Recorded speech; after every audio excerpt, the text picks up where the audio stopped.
70 Yada Yahowah, Qatsyr, harvests. 2. Shabuw'ah, 7 sevens. Celebrating the Shabat.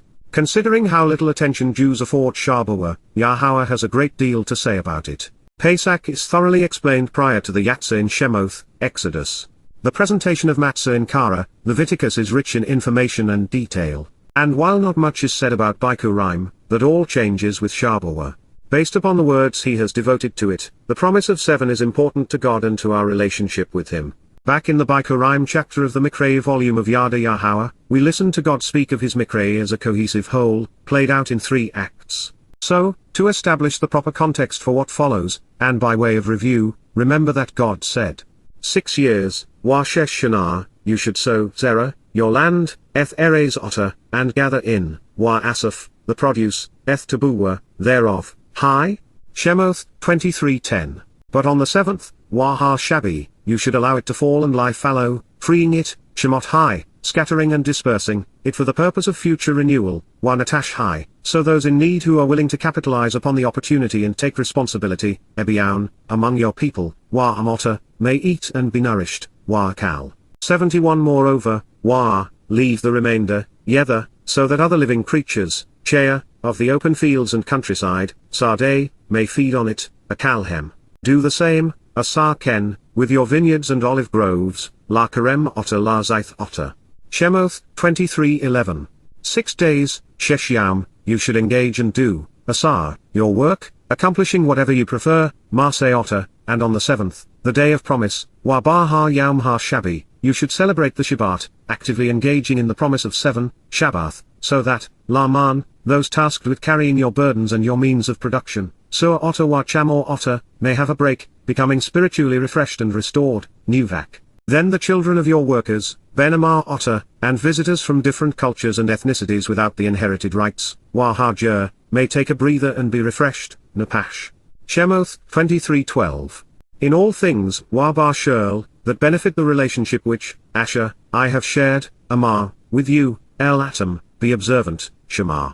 Therefore, do not bring to mind by proclaiming in a memorable way, Lo Zakar, the names, Shem, of other, Acre, gods, Elohim, neither let them be heard, Lo Shama, from your mouth, Al Peyotter. Shemoth 23:13. 3. Shalaush, times you should be on your feet, regal, during the festival feasts, Shagag, to approach me, La Eni, each year, Bar Ha-Shana. Shemoth 23:14.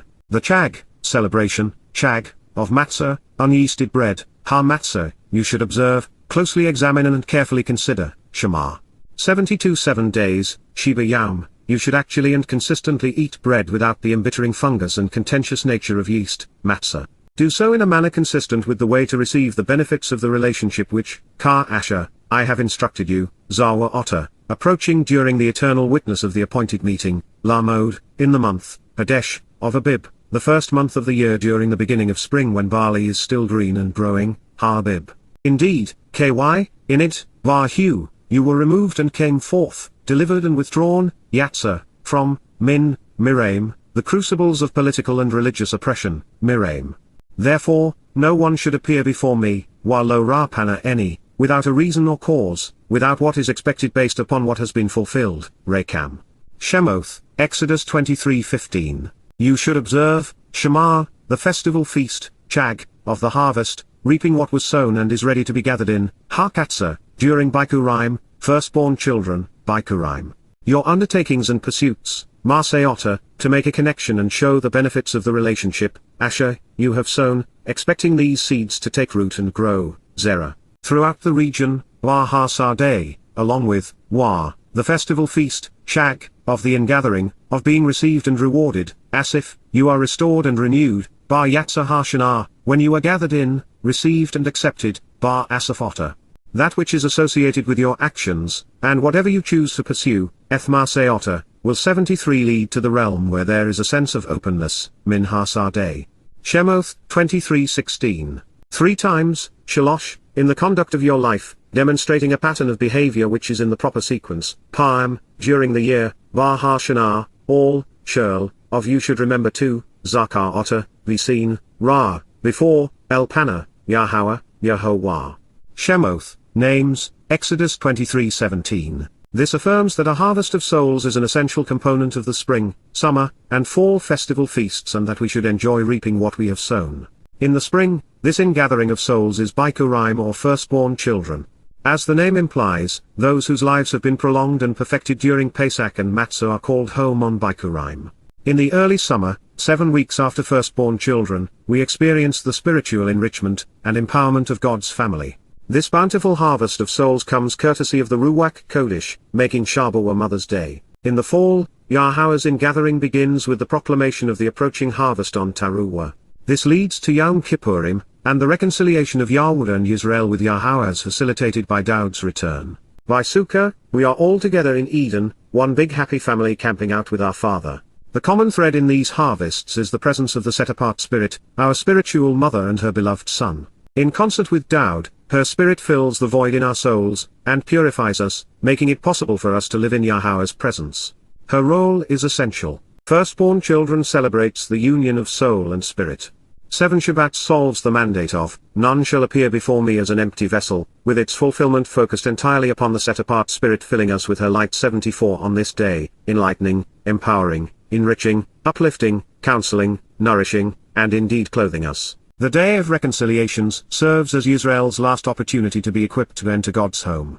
Those who answer Yahowah's invitation to appear in the presence of our spiritual mother and God's Son will find her facilitating their acceptance into our Heavenly Father's family. Better late than never. Beyond this introduction, we ventured further toward Shabuw'ah during our review of Bikurim. Here is a recap of where we have been. You should not offer the sacrifice of an animal you have prepared to consume, lo zabak, in the proximity of, yeasted bread, the invasive fungus which spoils as well as the culture which intoxicates, shamish. The blood, dam, I sacrificially shed and offered as a favor to reconcile, zebak eni, should not endure through the night, while lo lin.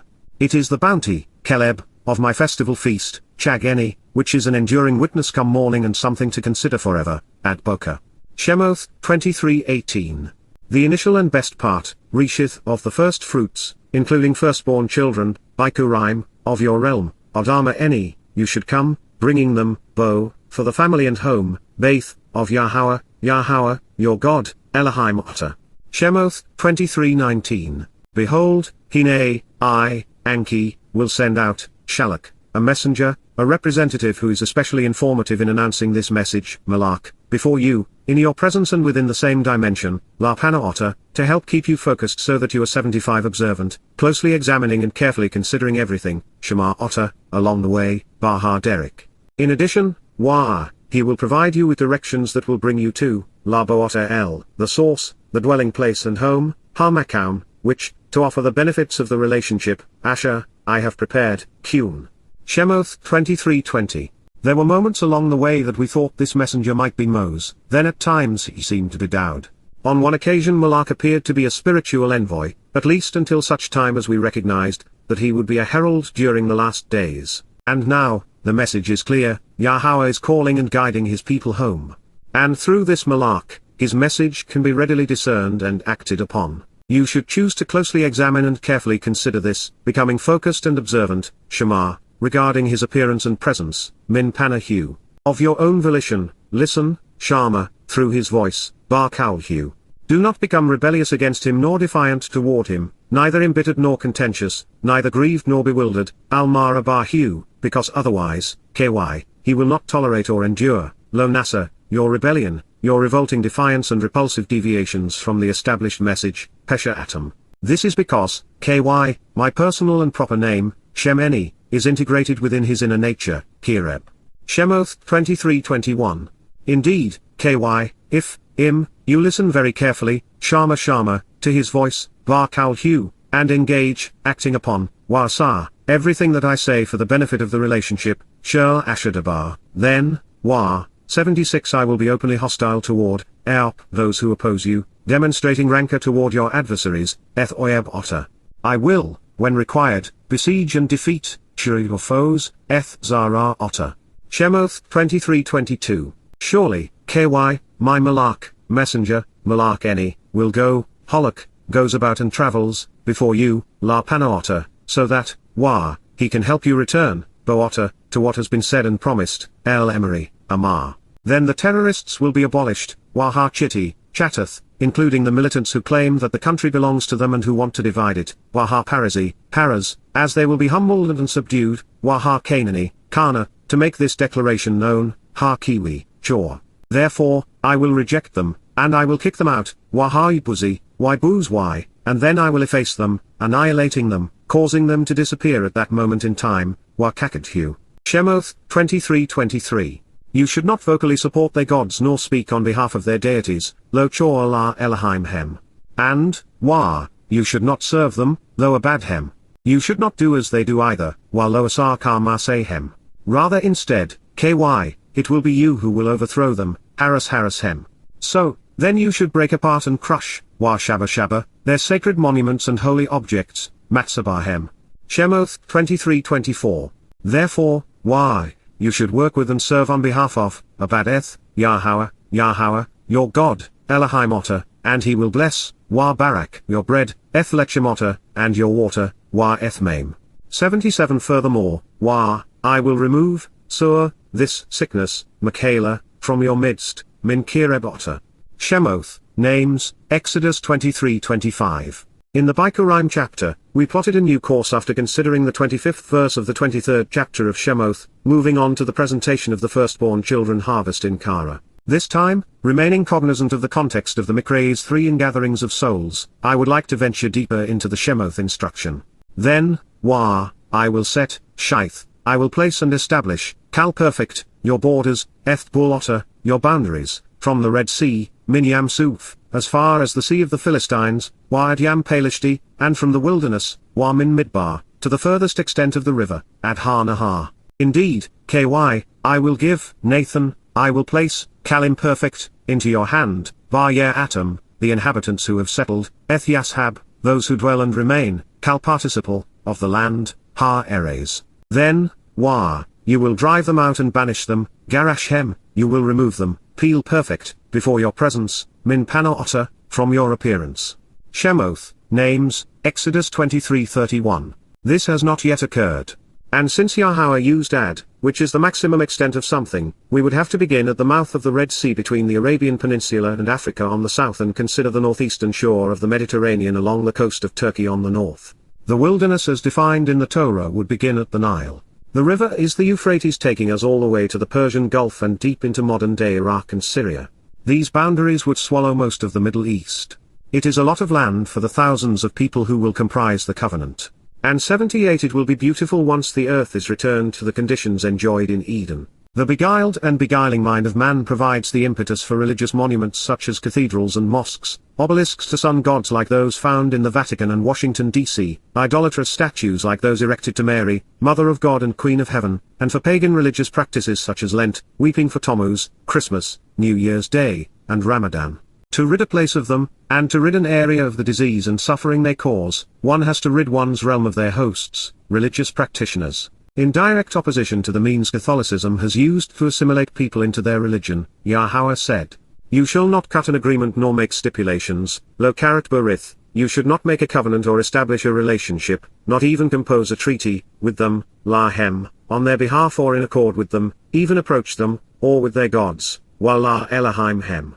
Shemoth, Names, Exodus 23:32. And while rabbis inculcated Greek customs, and imams rabbinic traditions, none have been as bold in syncretism as Roman Catholics, who built their religious empire by incorporating the myths and traditions of the Babylonians, Assyrians, Egyptians, Greeks, and Romans, even the South Americans, allegedly to lure pagans away from the very traditions the Church was emulating. These are but a few examples of the putrid pagan pontifications found in the Christian swamp of religious poison, Imperial Rome's and Janus New Year's Day, also known as the Octave of Christmas and Solemnity of Mary, Mother of God, the Epiphany, St. Valentine's Day, St. Patrick's Day, Lent, Ash Wednesday, Palm Sunday, Easter Sunday, the Feast of the Assumption of the Blessed Virgin Mary, the Nativity of St. John, Halloween, All Saints' Day, the Advent, the Feast of the Immaculate Conception, and 79 Christmas, the Nativity of our Lord. Then there are the borrowed customs of Sunday worship, as the Lord's Day, the Eucharist, Communion, the sacrifice of the Mass, acknowledging saints, prayers to and for the dead, the Rosary, priestly confession, purgatory, statues and prayers to the Madonna and Child, the Cross, sign of the Cross, crucifixes, religious relics, and icons, halos, steeples, obelisks, holy water, infant baptism, wax candles, justification by works, indulgences, a monetary tithe, a paid clergy, a clerical hierarchy, a sovereign pontiff, cardinals, celibate priests as fathers, monks, nuns, and calling God Lord. You will notice that not one of Yahowah's 7 invitations to be called out and meet with God made the Christian list.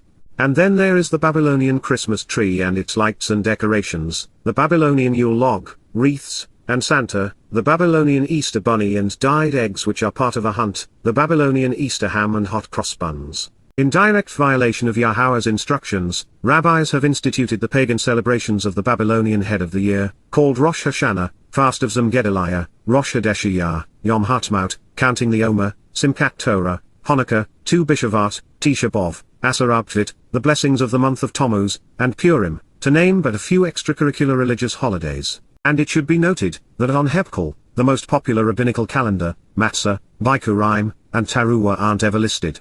Moreover, Shabuw'ah is always set on the wrong day, and Yom Kippurim's date is routinely moved to keep its special Shabat from falling on a Muslim or Christian holy day. God is not politically correct. He is not a proponent of multiculturalism. Tolerance is not a divine virtue.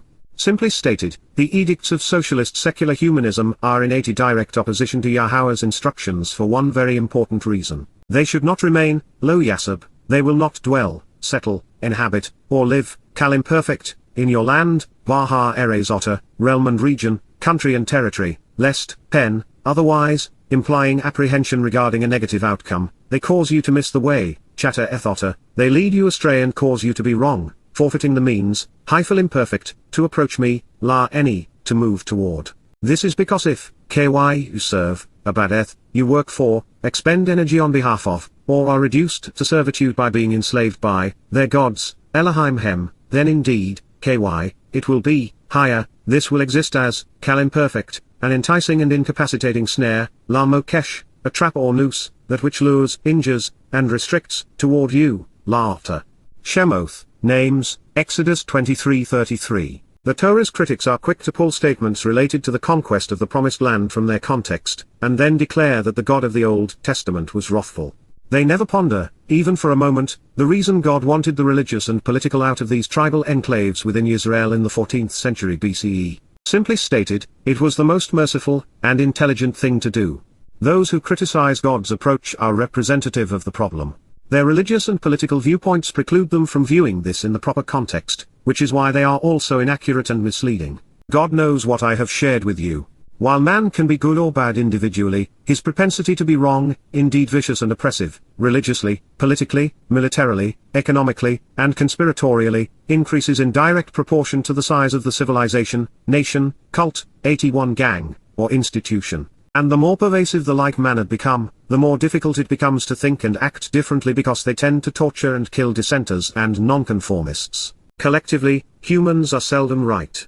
What is popular is almost always wrong. And while rare individuals can at times differentiate between right and wrong, good and bad, the more religious and political a society becomes, the less likely that is to occur. In that there have not been any notable or enduring exceptions to this outcome anywhere in the world over the long march of time, Yahowah realized that, if the misguided remained, his radically different approach to us would be lost under the noise, violence, and compulsion of others. Should you wonder how that would be possible since he is God, then you do not know him very well. Man is controlling, God is liberating. Man wants more, God wants less. Man has a million ways to impose himself, God has none. Man's voice is shrill, God's is soft, often quiet. Man claims he is right while God wants us to be right. As an interesting affirmation, consider Noach. He and his family were the only ones willing to listen to God and build the ark. And what set them apart is that they lived apart from other men. Consider Abraham. He left Babylon. And yet even then, even after he talked with God, when he interacted with the political and religious leaders of the region, he lost his mind and backbone. Moses is a wonderful example. He played along and benefited from the political, religious, economic, and military institutions of ancient Egypt for 40 years while his people were abused in the most horrible ways. And yet, the leaders of that society would have tortured him to death 82 for having had the good sense to oppose them, so he fled. God found him isolated in the wilderness tending sheep. Daud left his overbearing father and siblings before he was 8. He was living a life of solitude tending sheep in Bethlehem when Yahowah picked him out of obscurity to become the ultimate example for us to follow. By contrast, the people chose Shaul from among them to be like every other kingdom around them. He was perceived to be the best their society had to offer, but he led them to near extinction at the hands of those Yahowah had once asked his people to expel. Yahowah created the universe, and the life within it. He also provided a means for his creation to know him, and to live with him.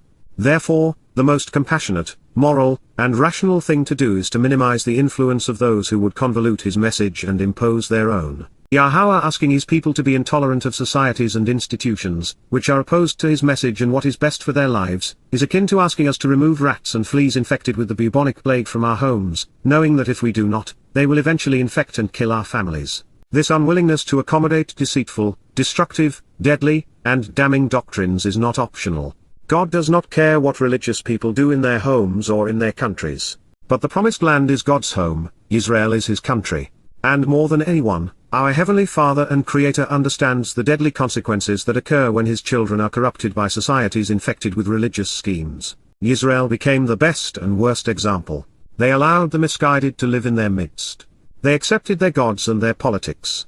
Then they did something far 83 worse, they created the world's most popular gods and religions by corrupting Yahowah's message. Shaul, who became Paul, was a Benjamite and he authored Christianity's New Testament by twisting the Torah and prophets to promote the myth of Jesus Christ as the Messiah and Son of God. It is the world's most popular religion. Muhammad was also a Jew, and he authored the Quran. It bastardizes Talmud citations to promote Allah as the enemy of the Jews. It is the world's second most popular religion. Drawing its credibility from corrupted Talmud stories, we are reminded that Rabbi Akiba wrote much of it, that the Zohar is attributed to Rabbi Shimon bar Yochai, the Mishnah to Rabbi Maimonides, and while he left no books, Hasidic Judaism was created by Rabbi Israel ben Eliezer. Karl Marx was a Jew, the descendant of rabbis, and he authored the Communist Manifesto and Das Kapital to promote socialist secular humanism, known as communism. With his co-conspirators, Trotsky, Luxemburg, Lasitsky, and Lenin, who were also Jews, they created a religion that worships men as gods by calling religion the opiate of the masses. Marx began by presiding over his propaganda film on religion and revolution entitled, Comrade, Jew. We only wanted paradise on earth. It would set the agenda for the dreams and nightmares of international socialism. And while most Jews were not revolutionaries, Jews comprised a disproportionate percentage of leftist utopians. That is particularly sad because with the rise of Stalin, the utopia they envisioned became a living hell. Today, those who are under the title of progressives, liberals, and multiculturalists, especially in academia and the media, have advanced Marx's utopian dream and have become Israel's most ardent and vocal foes. 84 There are some who think that Hitler, the author of Mein Kampf, was a Jew as well.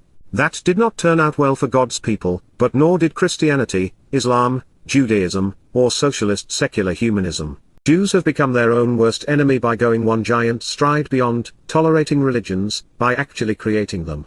By associating with those who worship false gods, such relationships inevitably lead to embracing their myths and misconceptions. Religions prevail specifically because they are mokesh, enticing and incapacitating snares which lure the unsuspecting into an injurious trap.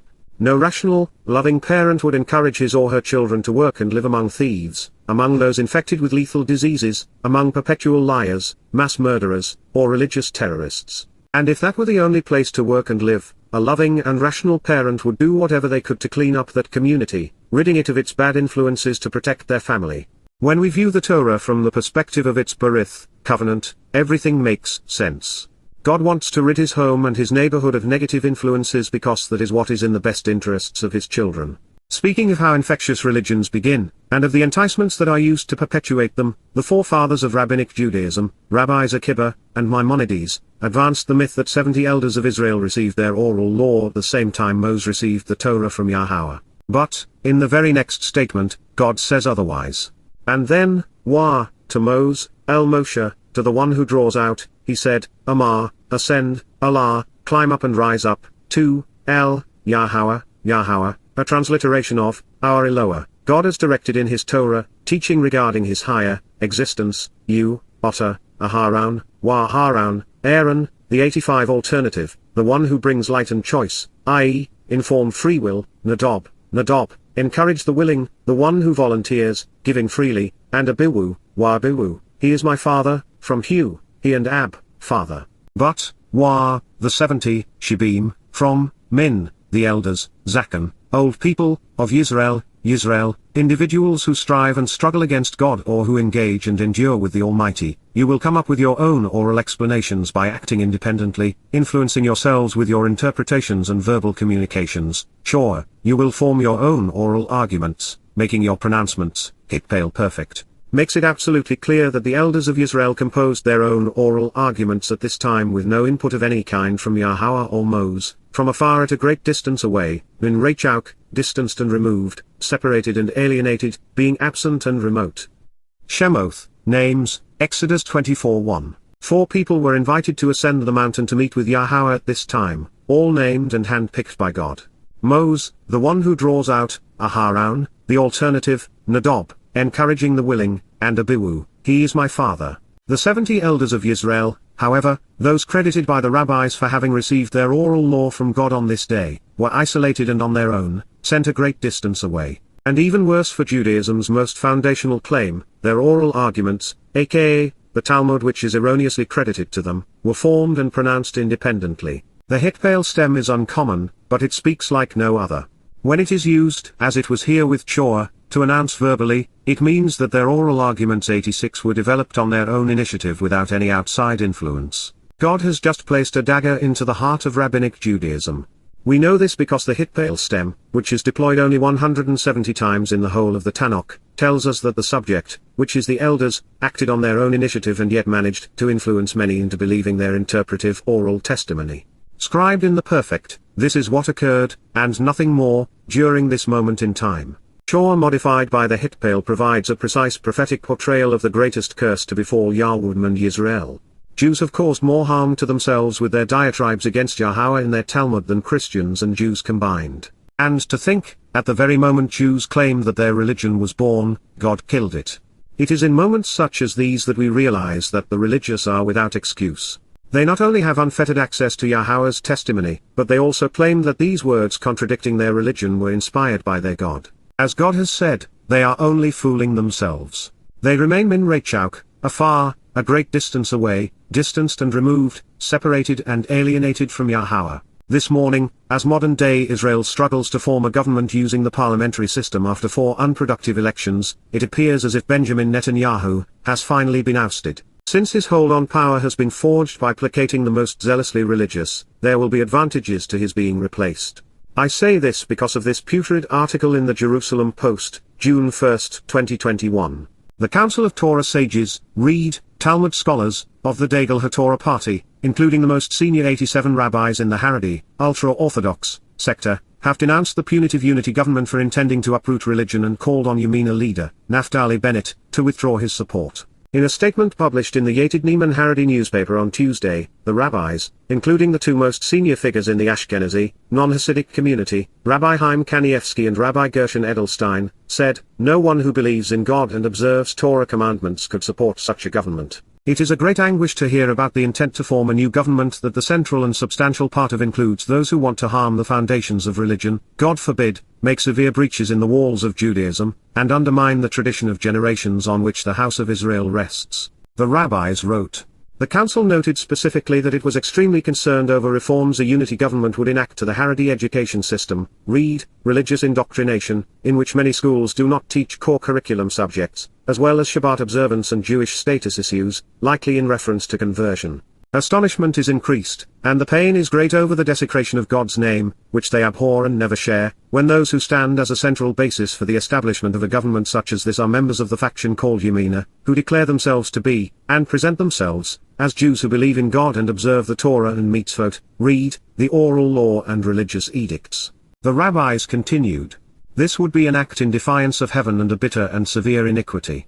We call on all Jews who believe in God and anyone who defines themselves as a guardian of tradition and certainly as someone who observes the Torah and commandments to recant their intention and not allow an 88 act that would uproot religion and harm the foundations of Jewish law. Appallingly, this is an accurate depiction of just how lost, how estranged from Yahowah and the Torah, the religious have become. They actually believe God favors their stance when he despises them. At least they got one part right. Diminishing the overreaching rabbinical control over people's lives, and the religious imposition into the political system, will harm the foundations of Jewish law. It will have just the opposite effect in heaven, where Yahowah is celebrating the release of his people from religious bondage.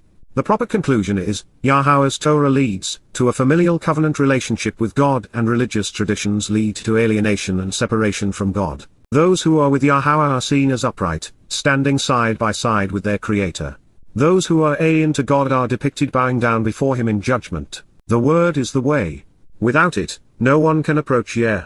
Then Moshe, alone, labad, exclusively and by himself, approached and was personally present. Nagas, came near and entered the presence. Nifil perfect, subject alone is affected by approaching at this moment, himself moving toward, Yahowah, the proper pronunciation of Yahowah, our Eloah, God as directed in his Torah, teaching regarding his Hayah, existence, and our Shalom, restoration. But, the others, they did not approach and were not present. Lo Nagas, did not come near. So, therefore, the people, they did not ascend. Lo Allah, they did not climb up, with him, Imhu.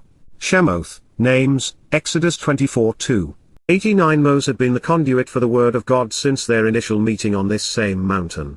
Having proved worthy of his calling, it was a role he would continue. He had tried Yahowah's words against the most powerful man in the world, and they had prevailed. Moreover, Moses fully embraced and acted upon Pesach, Matzah, and Bikurim. 7 weeks thereafter, he was prepared to be enriched, enlightened, and empowered by the spirit of Shabuw'ah. Perhaps the others were not as ready.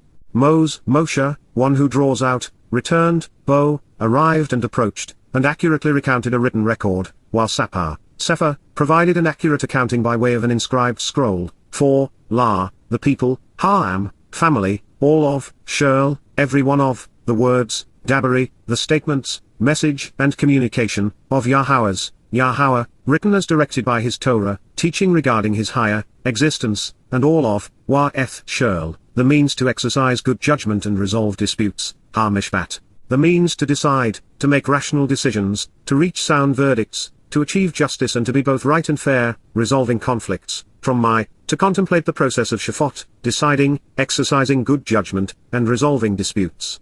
Shemoth, names, Exodus 24:3. Upon his return from the mountain of God, Moses brought us an accurate written record of what Yahowah revealed to him. By having done so, it is as if we were there. Other than to hear the tenor of Yahowah's voice as it was projected through an implement from the realm of 7D into 3 dimensions, listening isn't as effective as reading, not in processing speed, retention, or the capacity to understand. The written word provides us with the opportunity to study the text at the most opportune pace and to pause whenever we wish to question something or contemplate its implications. The written word of God is truth maintained and projected for individual consumption. Of paramount importance to us in this passage is the use of Sefer, to accurately and carefully record in writing, providing a precise accounting. God purposely selected Sefer, and combined this with Dabari, words to reveal that the Torah isn't hearsay. It is admissible evidence as a contemporaneous transcription of Yahowah's testimony. It is comprised of God's words. And it is complete. All means all, that is all means. Since God is ascribing a sense of precision to his terminology, it seems reasonable we do the same. We ought not feel at liberty to change his words to those we prefer, just because men and women have become more accustomed to hearing religious terms. For example, since Yahowah wrote set apart, we shouldn't replace this concept with holy.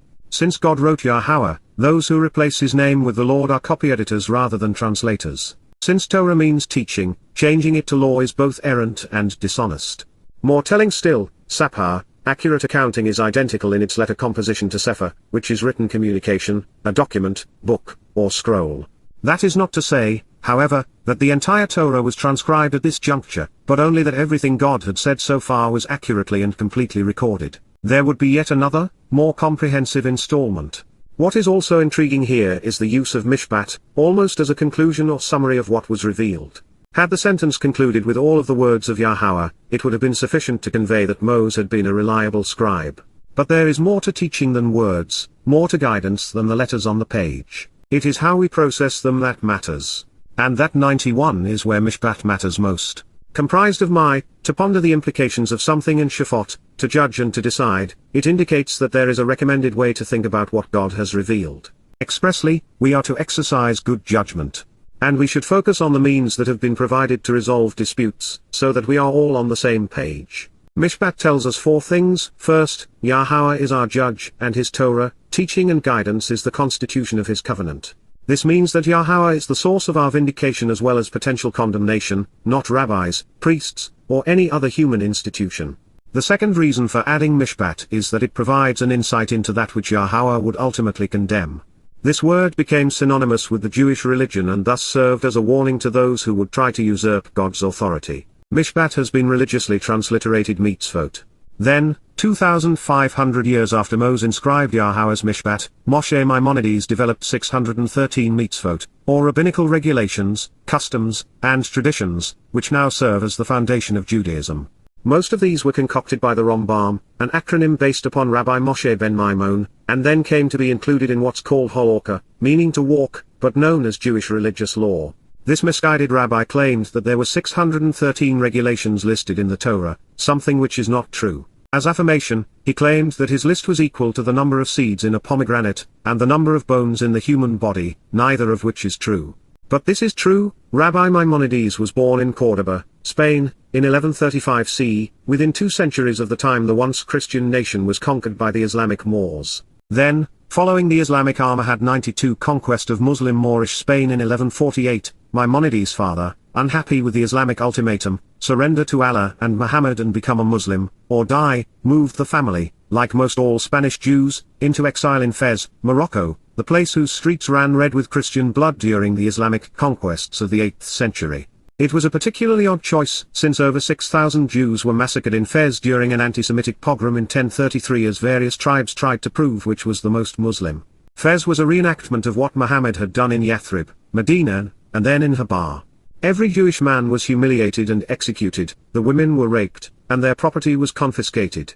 The young Maimonides studied under Abdul Arab ibn Mawasha at the University in Moscow al-Qarawiyyin, which was at the time, the most influential Islamic religious institution. There, the Rambam was known to have read, pondered, and pontificated upon Islam's holy books.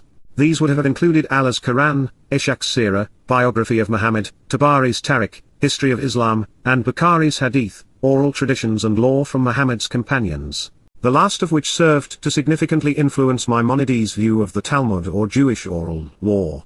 Known by the Islamic name, Abu Imran Musa, the name of the Quran's caricature of Moses, son of, Maimon ibn Abdallah, slave to Allah, the Rambam relocated to Egypt to serve Sultan Saladin, the second most acclaimed Muslim of all time, and the general who led the Islamic opposition to the Crusaders. There, he collaborated with the Muslim sage Averroes, to promote and develop the philosophical tradition of Aristotle, who, in addition to being a philosopher and educator, was a pagan immersed in the sun-god religion of ancient Greece. Consistent with the Quran, which claims to confirm that which it contradicts, and central to Maimonides' religion, 93 the Islamic and Greek cultural advocate advanced the arrogant and irrational notion that it is impossible for the truths arrived at by human intellect to contradict those revealed by God, in spite of the fact that the foundation of his religion was little more than a contradiction of Yahowah's testimony. The Jewish religion, which had given birth to Islam in Yathrib, today's Medina, was now rooted in the religion it had conceived. The rabbi's 14-volume Mishnah Torah remains canonical in its authority, especially as it codifies the Babylonian Talmud. It even served to inspire one of the most acclaimed Roman Catholic philosophers and theologians, St. Thomas Aquinas, who, a century later, reveled in the writings of Abu Imran Musa bin Maimon ibn Abdallah, aka, the Rambam, Maimonides. His mitzvot, like all things rabbinical, were comprised of religious regulations designed to empower the kind of people Yahowah wanted to be removed from the Promised Land. Citing the Rambam, rabbis claimed authority for themselves and condemned tens of millions of Jewish souls in the process.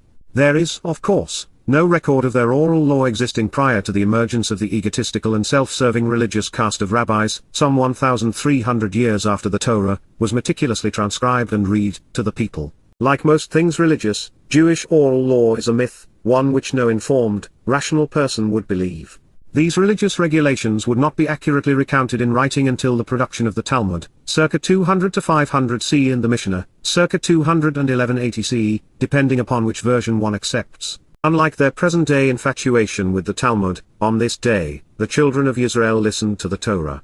94 and all, Washurl, the people, Ham, family, answered, Anna, replied and responded, Kal imperfect, in one, Ekad, voice, Kaul, saying, Amar, all, Shirl, every one of, the words, are Dabarim, statements and accounts, which, for the benefit of the relationship, Asher, to show the way to get the greatest enjoyment out of life, Yahowah, an accurate presentation of the name of Eloah, God as guided by his Torah, instructions regarding his higher existence, has spoken, Dabar, has communicated through these words at this moment in time, Peel perfect. At this point the people reflected the intent of the words, we will act upon, Asar, we will engage in and profit from, accomplish and celebrate, bringing about their intent, Kalim perfect.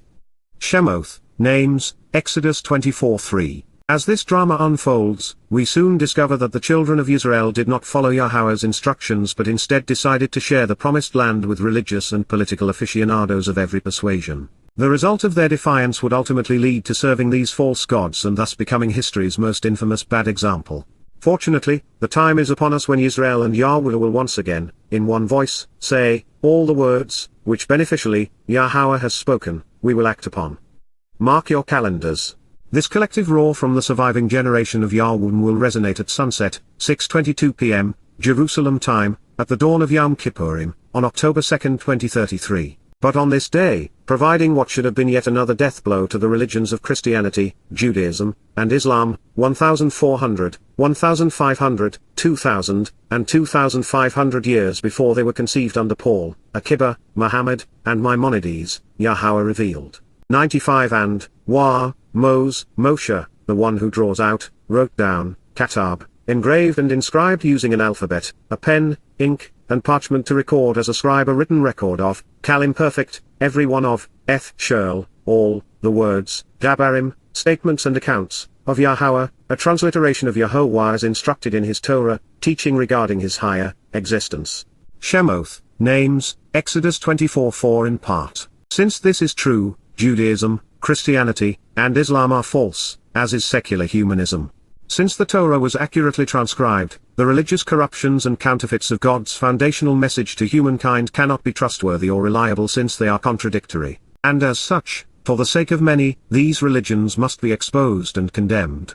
This declaration is particularly caustic to Judaism because it precludes the notion of an oral law. Since Moses wrote down everything Yahweh said, Judaism's foundation, its claim that the 70 elders received a second oral law, at the same time, crumbles. Further, if these words cannot be trusted, if Moses didn't accomplish what Yahweh said he did, then Judaism cannot be relied upon because it would then have drawn its authority from twisting the words of an unreliable God and an errant text. This revelation is especially scathing to Christianity because it means that the religion's festivals, symbols, and teachings are wrong, as they are in conflict with the testimony of God as transcribed by Moses. Mutually exclusive and diametrically opposing concepts, such as the massive discrepancies which exist between the Torah and the Church, cannot both be right. Since the invitations to be called out and meet and the Shabat are from God, Christmas, Easter, and Sunday worship are not. This statement is overwhelmingly critical of Islam because Allah claims that his Quran confirms the 96 Torah, when in actuality, the Quran is the antithesis of Yahweh's word. Therefore, since the Torah is reliable, and Moses did what it says he did, then Muhammad and his Quranic recital are rubbish, as its diatribe consistently contradicts that which it claims to affirm. And even if the Torah were false, so is Allah as he claims to have revealed it.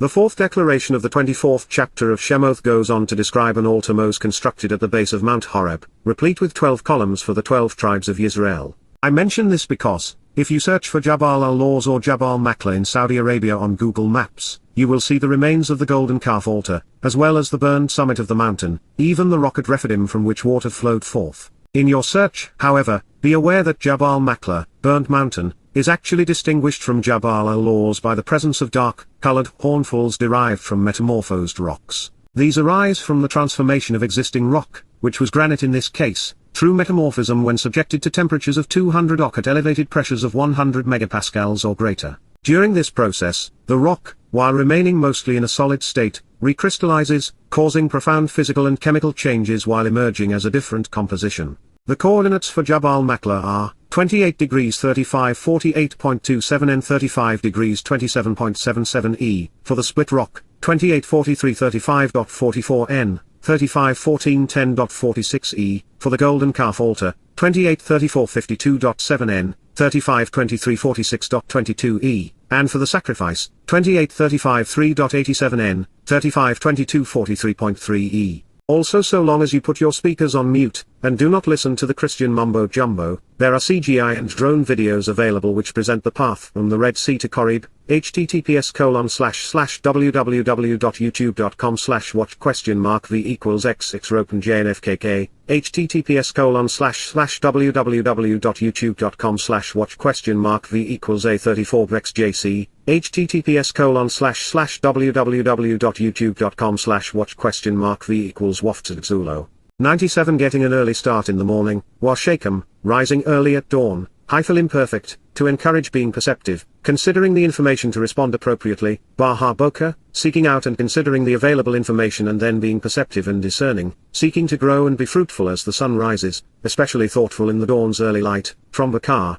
to inquire about, consider, and reflect upon, he built, Banar, he constructed to restore and re-establish the family. From Ben, child in the feminine form, Kal imperfect, an altar, my speech, a place to offer a gift, from my, to inquire about, and Zabak, a sacrificial offering bestowed as a gift, at the base of, Takath, beneath, the mountain, along with, 12, Shene Mesar, standing stones, Mazbar, upright pillars as a memorial, for the 12, La Shene Mesar, branches, Shibet, tribes or subdivisions of the nation, groups of people, and clans, also meaning branch. Offshoot, scepter and staff, of Yisrael, individuals who engage and endure with God, those who are descendants of the compact between Sarah and God. Shemoth, names, Exodus 24:4. This was the most important event in the history of the planet, perhaps the universe, and Moses recognized that he needed to memorialize this place for all time. And he did so correctly, building something designed to display the restorative properties of the relationship, particularly as it would play out among the branches of Yisrael. Then, he sent out, Salah, he dispatched, the youth, Ethnar, the young from infancy through adolescence, of the children, Ben, the sons of Yisrael, individuals who engage and endure with God, to lift up, Allah, to raise, carrying up, that which elevates, Ola, that which offers the opportunity to ascend, by way of sacrificial offerings prepared for a feast, Zabak, animals butchered so that they can be 98 cooked and eaten which are bestowed as a gift, Kal imperfect. For reconciliation and fellowship, Shelem, to fulfill the promises of the alliance and to completely restore the relationship, by way of paying a ransom to make full restitution, facilitating salvation, to approach, La, Yahowah, the pronunciation of Yahowah as guided by his Torah, teaching regarding his higher, existence, and thrive. Living an abundant life, being fruitful after resolving that which is frustrating and divisive, symbolized by a bull and even Pharaoh, from Parah, ineffectual and broken and Para, to thrive and be fruitful. Shemoth, names, Exodus 24:5. The elders were off on their own, conspiring against Yahowah and creating their religious pronouncements, so Moses bypassed them and solicited the youth of Israel. This would be their opportunity to rise and shine. The future generation lifted up that which elevates, capitalizing upon the opportunity to ascend. They were prepared to reconcile their relationship and re-establish fellowship with Yahowah. In the process, God honored his promise to Abraham to restore the relationship. And as a result of the Torah, the sacrifice, and the attitude of the young, given time, the chosen people would thrive. At this seminal moment in the redemption of humankind, Yahowah asked Moses to read the book he had provided. In so doing, he disclosed the ultimate truth, the Torah and covenant are one. The Torah was revealed so that we could be part of God's family. He grasped hold of, Walakek, he received and accepted, taking, Kal imperfect, actually, literally, and consistently obtaining, the written communication, Sefer, the inscribed documentation, the printed scroll with accurate and exacting, physically recorded inscriptions on it, regarding the covenant, Beryth, the family-oriented relationship agreement based upon mutual trust, binding oaths and promises, the alliance and 99 marriage vow, from Beryth, family, home, and household, singular and absolute, and, He read it out loud, offering an invitation to meet, Kara, he pronounced a summons to be called out, to be welcomed, proclaiming, announcing, and reciting it, in, a hearing, Erzan, the ears to be heard, for the family, Ha'am, for the people. Then they said, so they responded by promising and affirming, everything, Shurl, all, which, to reveal the proper path to walk to receive the benefits of the relationship, Asher, Yahowah, a transliteration of, our Eloah, God as directed in his Torah, teaching regarding his higher, existence, has spoken, Debar, has communicated in words, we have listened to, Shama, we have heard, and we will act upon, Wa'asah, we will engage in, acknowledge, profit from, and celebrate. Shemoth, Names, Exodus 24:7. This is the first mention of a scroll that would comprise the Torah, and it is presented as the written documentation of the Beryth covenant. To benefit from this relationship, and to become part of Yahweh's family, we must do as they did, accept God's written communication, read and recite the words of the Torah, listen to God, and then act upon what He has shared with us. Yahweh's revelation has been meticulously recorded so that we might come to know Him, understand what He is offering and expecting in return, thereby enabling us to trust and rely upon His provision. It was kara which was translated as read it out loud, offering an invitation to meet. It is the verb that lies at the heart of mikra. Its primary definition is to call out, inviting and summoning us into God's presence and welcoming us to meet with Yahweh. It also means to read and recite, to announce and proclaim. Collectively, these ideas define the purpose of the Torah and the covenant. Yahweh is not only calling us to Him, but He 100 is also calling us out of this world to His set-apart realm. He is inviting us into His family. And we answer Him by walking along the 7-step path He has provided to His home. The Torah is the way. The covenant is the result. The mikra is the path. In this passage, Yahweh documented an additional clause in the Israelite response. They would not only engage and act upon what God had prescribed, and thus observe the Torah and attend the mikra, they promised to listen to what Yah had to say, striving to comprehend and understand His teaching, so that they would be able to benefit from His instructions. It is what we all should be doing. What happens next is a foreshadowing of the Zarah's sacrifice to fulfill the Torah's promises.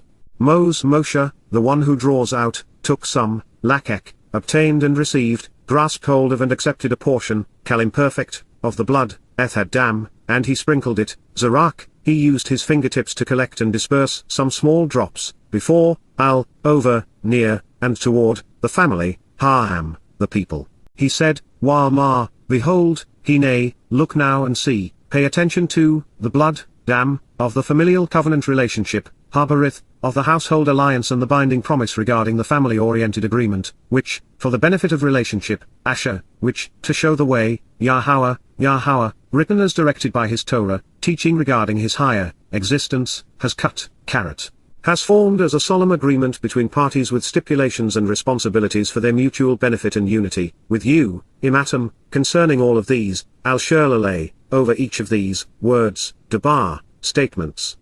Shemoth, names, Exodus 24:8. 101 The doorway to the covenant is Passover. The lamb is offered so that we might live.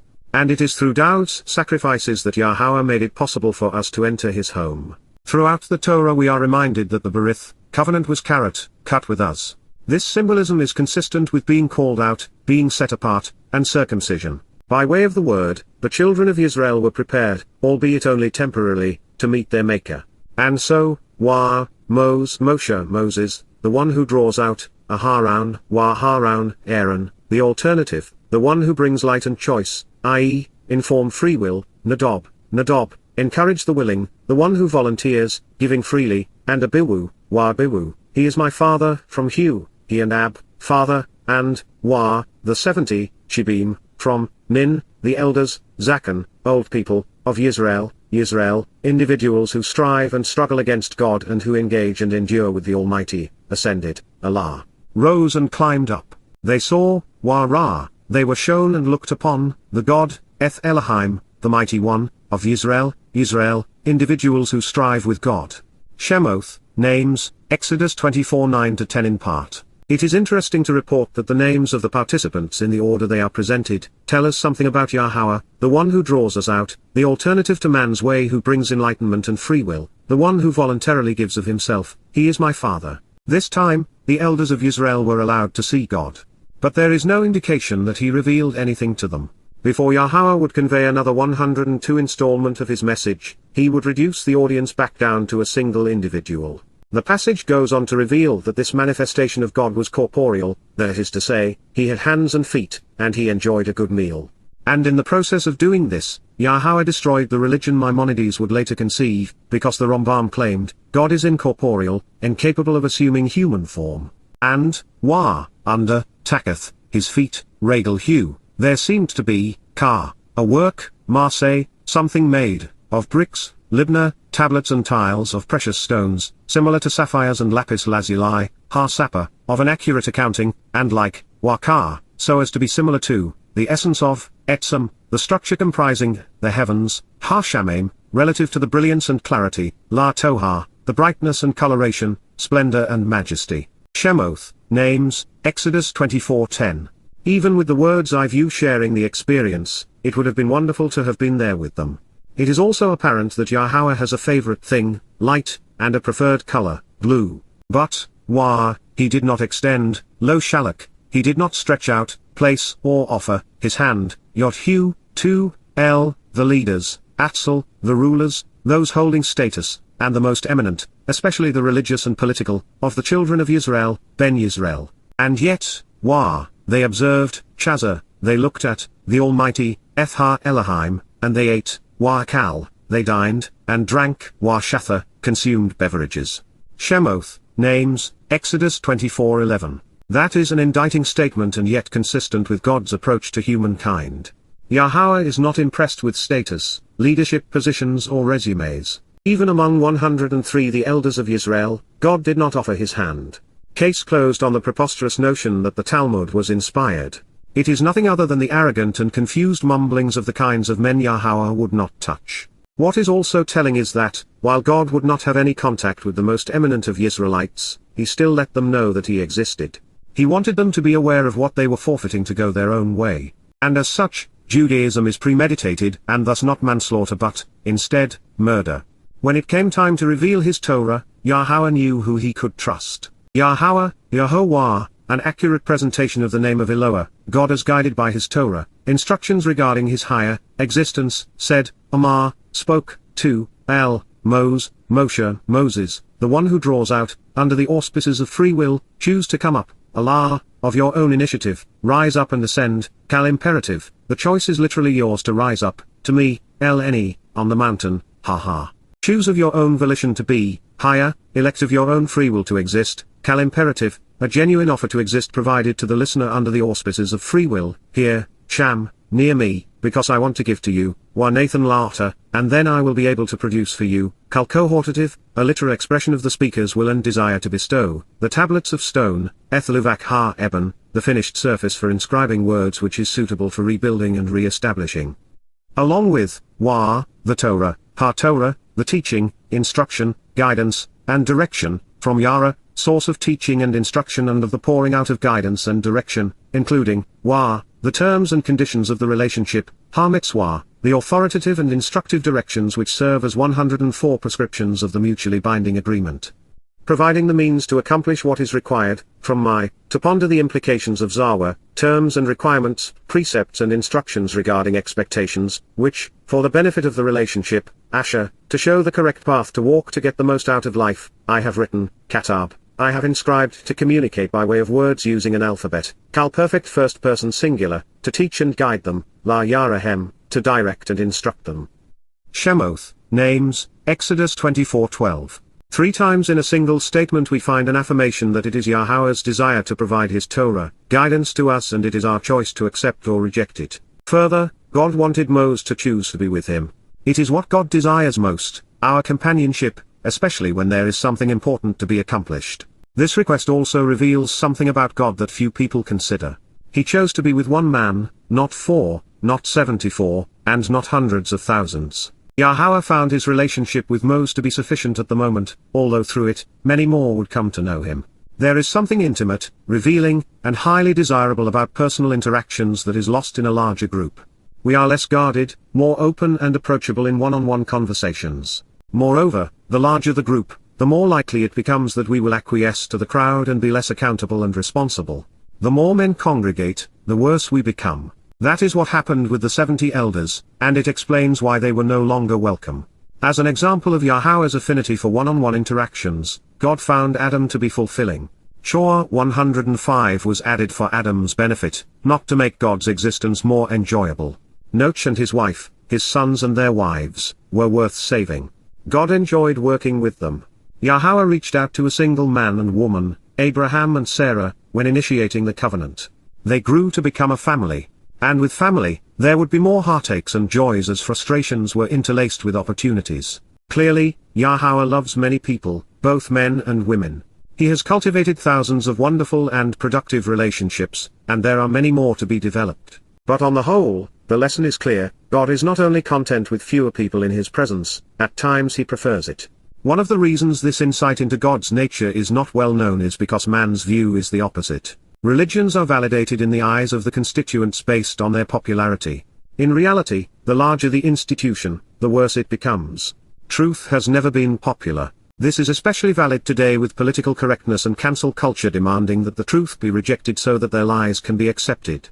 There were three things Yahowah wanted to provide to us through Moses, Luvak Ha-Eben, the tablets of stone, Ha-Torah, the teaching and guidance, and Ha-Mitzvah, the instructive terms of the relationship agreement. Of these, the elite have abridged and mistranslated the first, replaced the second, and ignored the third. Fortunately, you and I now have access to all three.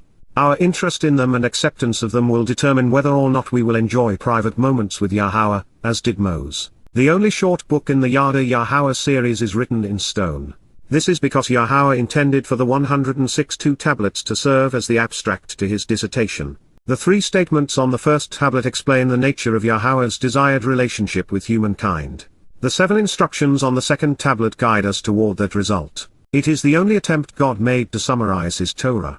The Hebrew word Torah defines the purpose of the book. It serves as an instruction manual for human existence, including as it should, our Creator's prescriptions for productive living. In it, we discover God's guidance, so that we have access to the proper directions to get the most out of life.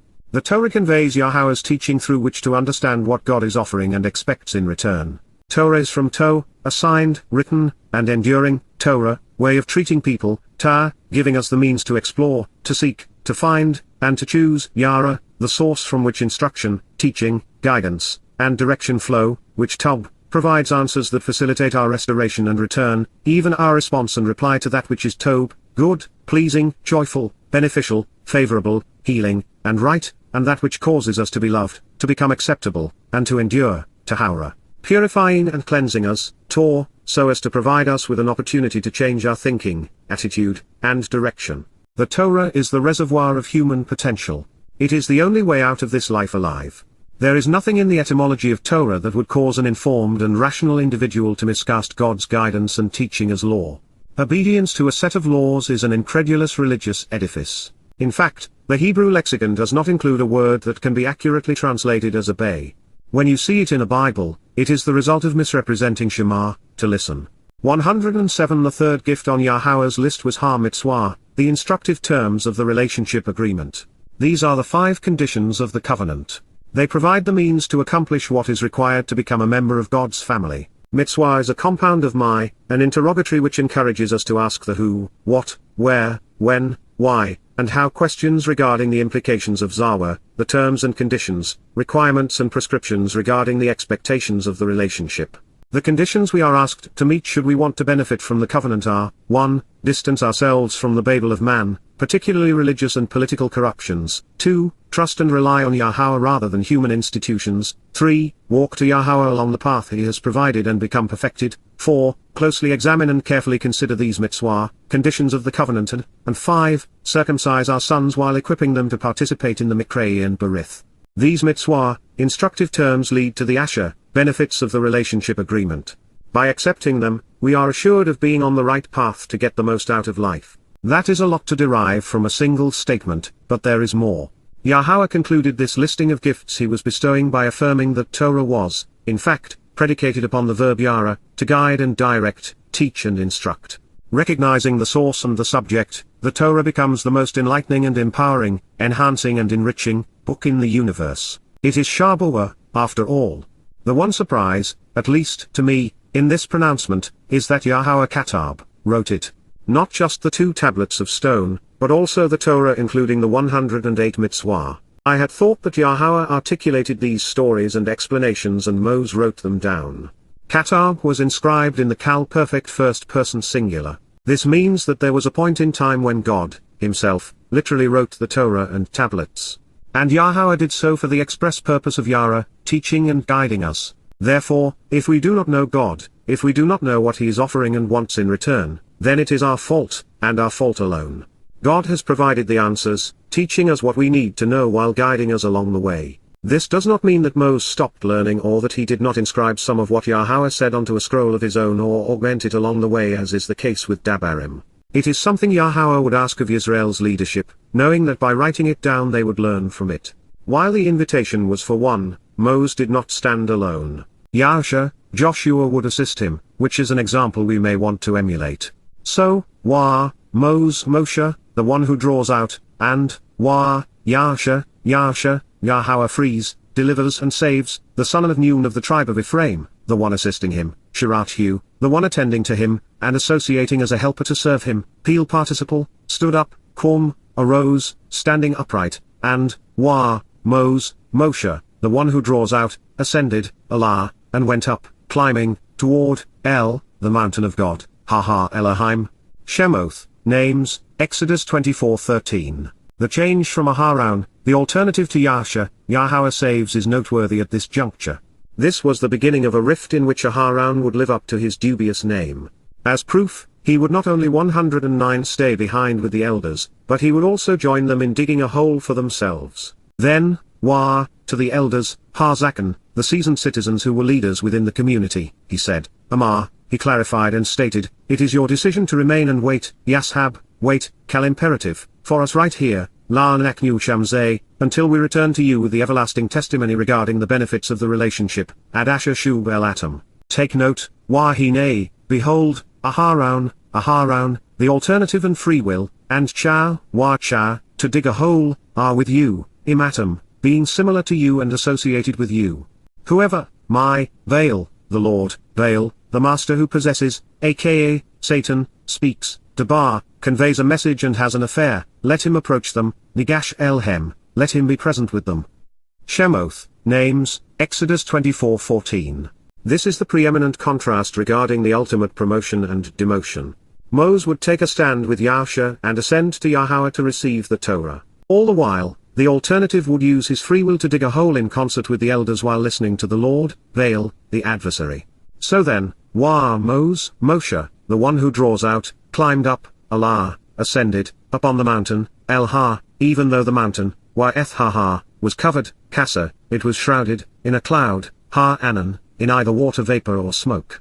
24:15. Then the glorious presence and splendor, Kabod, the manifestation of power and attribution of honorable characteristics, the tremendous significance, abundance, and reward, of Yahowah, a transliteration of Yahowah as instructed in his Torah, teaching regarding 110 his higher existence, came to dwell, shaken, came to inhabit and live, settling upon and abiding, upon, Mount, Sinai, and the cloud, water vapor or smoke, clothed and adorned, Kasha, covered and concealed, it, him and or him, Yahowah, Moses, and the mountain are all masculine singular, for 6, Shesh days Yamim, and on, in, the 7th, Shabi, day, Yawm, he called out, Kara, he offered an invitation and summons, to, Moshe, the one who draws out, from, Min, the midst, talk, middle or center, of the cloud, Ha'anan, obscuring accumulation of water vapor and or smoke particles. Shemoth, names, Exodus 24:16. Yahowah's intent was to reveal, not conceal, himself, so we ought to consider the reasons his presence was veiled at the moment. First, there is the realization that this meeting was scheduled to be a private affair with Moses. It would have defeated the purpose had there been a million prying eyes from the beginning. Likewise, Yahowah did not want to witness the upcoming behavior of the people he had withdrawn from Miriam, especially as they began to cavort with the adversary. The putrid scene would have been both irritating and distracting. The longer it could be ignored, the better. Third, all things should occur in the right order and correct time. Had God overwhelmed the children of Israel with fireworks on top of the mountain before he began to convey the means to know him as their father, their teacher and guide, he would have come across as just another unapproachable and fearsome God. 111 and 4th, this approach not only helped convey the metaphors we will consider momentarily, but it also provided the opportunity for Yahowah to prepare Moses for the most extraordinary moment in history. He would soak it all in for 6 days prior to Yahowah providing the ultimate data download. This said, Yahowah would not be hidden long. It was still necessary for the children of Israel to see that Moses was receiving the tablets, Torah, and covenants instructions directly from God. And cutting through the fog, let's be clear, the Kabod, glorious presence and splendor of Yahowah was a manifestation of his power and attribution of his honorable characteristics, revealing his tremendous significance. It was not actually the full extent of Yahowah, not even close. Yahowah is infinitely too massive and powerful to enter 6 dimensions, much less 3. This is one of the reasons that Yahowah uses implements, people, spiritual beings, and things, to make his presence known, convey his nature, and interact with his creation. Sinai is spelled Samek Yod Nun Yod, or, the graphic intent of these letters reads, "My sign I am giving to my children." In the process of trying to ascertain the meaning of Sinai, I came upon something interesting. Siwan, which means their covering, is also the name of the 3rd month of the Torah's year. It, therefore, corresponds to the Mikra of Shabuw'ah in May or June, 7 sevens from Bikurim. While we are not told explicitly, every indication is that the unveiling of the Torah, and the celebration of Shabuw'ah during the Qatsyr were coterminous events. It is the Torah, after all, which fulfills its promises, enriching and enhancing the children of the covenant, empowering and enlightening us. 112 Further, the Feast of Sevens, like the mountain during Moses' ascent, is all about being covered, adorned, and clothed in Yahowah's glorious presence. Therefore, this correlation between Sinai and the month of Siwan suggests that the first installation of the Torah corresponds to the timing of Shabuw'ah, serving as this day's source of enrichment, enlightenment, and empowerment. The purpose of the set-apart Spirit's garment of light is to adorn us in Yahowah's glory, and thereby conceal our religious and political past, making us appear perfect in God's eyes. The spiritual rebirth which facilitates this transformation is often equated with water, as it has been here on Mount Sinai, because we are born of water, and because water cleanses and purifies. Returning to the timing, of 6 days of preparation followed by the summons on the 7th, there is an insight few have considered. There was no indication that either Yahowah or Moses engaged, doing any work during the initial 6 days. It was not until the 7th that they began the long process of educating and guiding humankind. This realization seems to affirm the interpretation of the Shabat we have considered throughout these volumes. The Shabat, rather than a time to do nothing, is the best time to observe our relationship with Yahowah by reading the very same Torah he presented to Moses at this moment in time. The most similar thing to Yahowah in our realm of recognition is light, and as such, he was seen as light. The appearance, Wamare, then the vision and sight, the visual spectacle and phenomenon, the mirror image and reflection, the manifestation of power and the glorious presence, Kabod, the splendor and tremendous riches, the honorable characteristics deserving reverence and respect, the reputation and abundance, the significance and weighty nature, of Yahowah, Yahowah, 113 God's name transliterated as guided by his Torah, instructions on his higher existence and his role in our Shalom. Reconciliation as Eloah, Almighty God, was similar to, Ka, could be compared to, consuming, Akal, feeding, fire, Esh, flames of radiant energy as a source of light, within, Ba, the summit, Rosh, the top, of the mountain, Ha, from the point of view and perspective, La'ain, eyesight and capacity to understand, the perceptions, of the children of Israel, Beni Israel, the offspring who engage and endure with God. Shemoth, names, Exodus 24:17. Kabod, is based upon Kabad, the operative term of the second of 7 instructions listed on the second of 2 tablets. In that it means to be massively significant, honorable, and glorious, it provides an important insight into the real identity of the father and mother we are to view as tremendously significant, even glorious. Moreover, in the 12th verse of Shemoth, Exodus 24, we were introduced to these very statements. You will also notice that the fire wasn't coming from a burning bush but instead from the summit of this rocky and barren mountain. This provides additional credibility to the previous translation of Sinai as a high rocky crag in the Miraim, Crucibles chapter of Mikra, Invitations volume. Moreover, the summit of Mount Sinai, known today as Jabal Makla, the burnt mountain, still reveals the consequence of God's presence. And as an interesting aside, in Hebrew, Mikla means complete perfection. With Yahowah conveying his presence through Esh, fire in the midst of this meeting to reveal his Torah, it is only natural to see the feminine manifestation of God's light, Isha, as the aspect of the divine presence we should approach during the Mikra. 114 At this point, Moses was enveloped within Yahowah's light while the children of Israel saw it from afar. It was their response to God's instructions and invitations which set them apart. The same distinction exists between covenant members and the rest of the world today. As such, there is yet another insight worthy of our attention. Knowing that God exists is not sufficient to be with him. This then renders faith moot.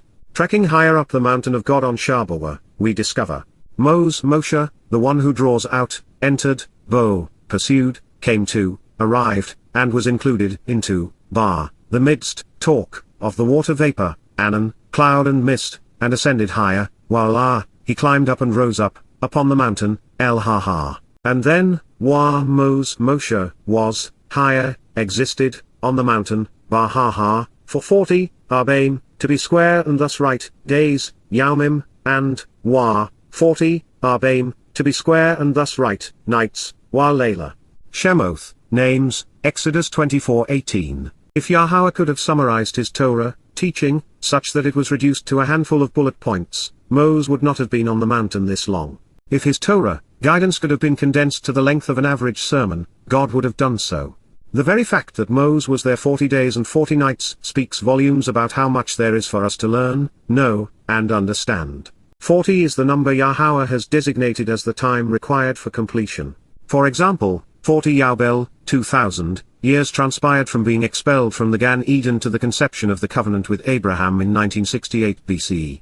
Another 40 Yaubel would pass from that day to the fulfillment of its promises in 33 CE. The final 115 Yaubel will have run their course upon Yahweh's return in 2033. Moses' life repeats this pattern. He was 40 years old when he fled Miriam. He was 80 upon his return as the liberator of his people. And he would lead them another 40 years, reaching 120 years old at the conclusion of his mortal existence. He had lived 3 lives, one as a prince in Miriam, one as a shepherd in Arabia, and one as Yahweh's messenger. It was an extraordinary life. Before we leave this instruction from Yahweh, I would like you to consider a final thought. This passage on the Mikra, Torah, and Covenant, confirms that these things such as the mode of Shabuw'ah have nothing to do with the Jewish religion, but instead lead to the familial relationship Yahweh established with Abraham and affirmed through Moses. There is but one path to God, one set of instructions, and one family.